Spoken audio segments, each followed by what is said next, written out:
Okay, it can be really complicated to understand these resurrection stages because there are so many people have been preaching for years that there is just going to be one resurrection, um, going to be a big rapture, everybody's gone.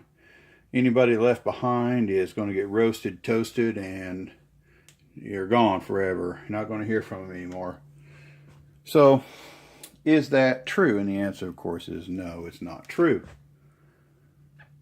So what we have here is we have 8 mentioned resurrections in the Bible, probably either over 8 events or 7 events. So what we have, let me explain this here. This is Jesus, who is called the firstborn of the dead. God resurrected Jesus, and that's what the Bible tells us. Then you have what's called the 144,000. They're called the first fruits.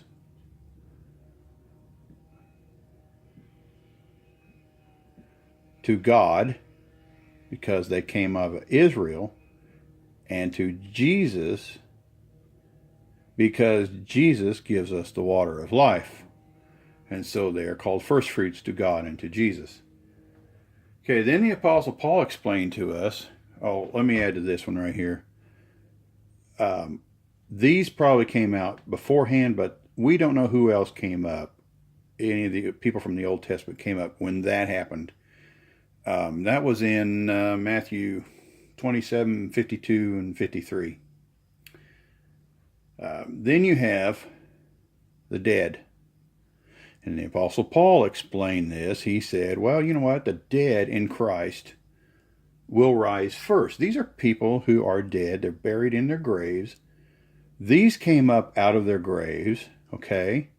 And they went into town. They were seen. They weren't spiritual bodies, physical bodies. The body they lived in. They came up out of their graves and they went into the cities. The dead will do the same thing. A lot of graves will open up and the dead will rise first. Now, how long will it be from this point to those who are alive and remain? We don't really know. This could be instantaneous or it could be several months. We don't really know. Or several days. Could be short that much. So this could be 2 events, or it could be one event that happens so quickly that it just happens. Because this will happen in the twinkling of an eye. So you got boom and boom. So it could be one event really close. We don't know that. The next resurrection that we have is we have the 2 witnesses who will be resurrected. Their bodies will lay in the streets for 3.5 days. At the end of 3.5 days, they will be seen taking up into the clouds. Well, they're going up to meet with these people here as well. And then after that, after Jesus has returned, you have those who reject the mark of the beast. Okay.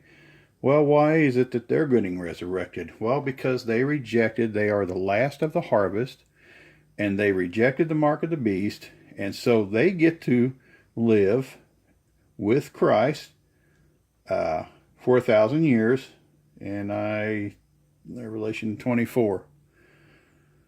So you have these happen. These are all pre-millennium resurrections. So you can tell there's no such thing as a one big gathering and boom, we're all out of here. A lot to happen. So if we were all out of here, like so many preachers are teaching, like, hey, we're out of here and we're not coming back, the world's going to be destroyed, why would you have a post-millennium resurrection? And this is found in Revelation 25, where the rest of the dead did not live until after the 1,000 years have expired. Means they're gone. 1,000 years. So you have then the rest of the dead. What are the rest of the dead? Well, they're the ones who either didn't believe in Jesus. They're the ones who gave God a hard time. They're the ones who aren't chosen to live in this millennium. And in a time of peace and a time without Satan. They're the ones who followed Satan. They're the ones who were heavily influenced. These are the tough ones. These are the tough ones for God to change. And so he doesn't want them around. He doesn't want deadbeats around during the millennium. This is real important here because this gets into what's called flight time. Excuse me. You have the eighth resurrection, or the last one, on the day of judgment. Okay, what is the day of judgment? Well, in order for people to be judged, because God kills people who go up against Israel, and He sends balls of fire down, He kills them, and they melt out of their eye sockets, which indicating they're in flesh bodies.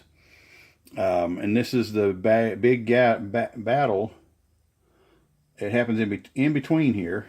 Okay, this is the big battle of Gog and Magog, and so this is not a pre-millennium battle. This is post-millennium. So the battle of Gog and Magog takes place. God kills them, and then next is the day of judgment. Okay, so in order for these people then to face judgment, well, they're dead and gone. No, that doesn't face judgment. You have another resurrection for the day of judgment. That's real important. This is real important. Why is there another resurrection? Well, that's because 3 times salvation will be offered to it. So let me explain that.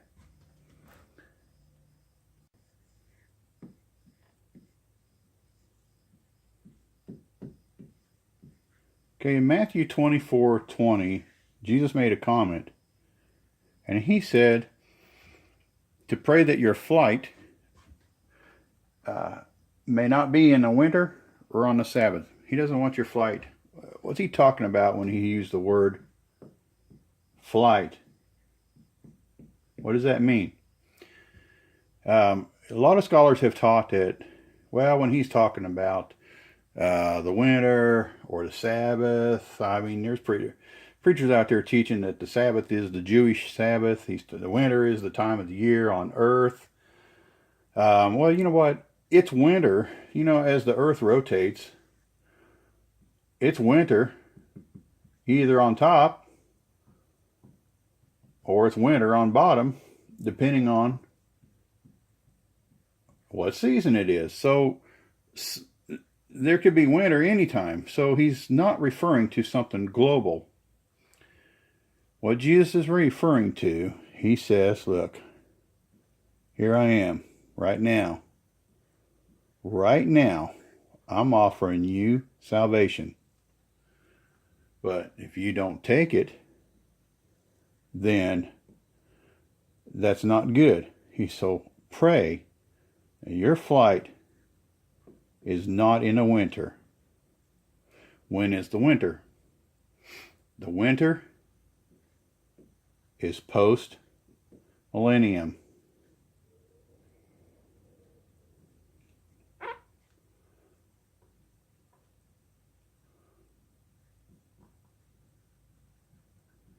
It's post-millennium. Revelation 25. Post-millennium. Okay. He said, pray that your flight be not in winter or on the Sabbath. When is the Sabbath? Well, the Sabbath is the next day in the 7,000 year prophecy. It is the last day. It is the day of judgment. Okay. So what Jesus is trying to say, He says, look, here's what's going on. You know, the angels came and said that Jesus would be for all people. Well, there's people who've never heard of Him. What happens to them? Well, if they were walking with God, they'd probably be in the now. But the ones that didn't, that maybe heard of God, they didn't hear about Jesus, they didn't want to listen to stuff, will be in the winter. Those who do not accept salvation in the wintertime, during that time frame, are going to be killed. They'll be the ones who go up and they'll do the battle of Gog and Magog. Now listen, this battle is going to be a global war, because it says it goes up around all the cities and the glory city. So This is a global event, the Gog and Magog. They'll be killed again, and then their last opportunities on the day of judgment. Like, looky here, buddy. If you ain't got it right by now, if you ain't figured out who's God, then this is it. Okay?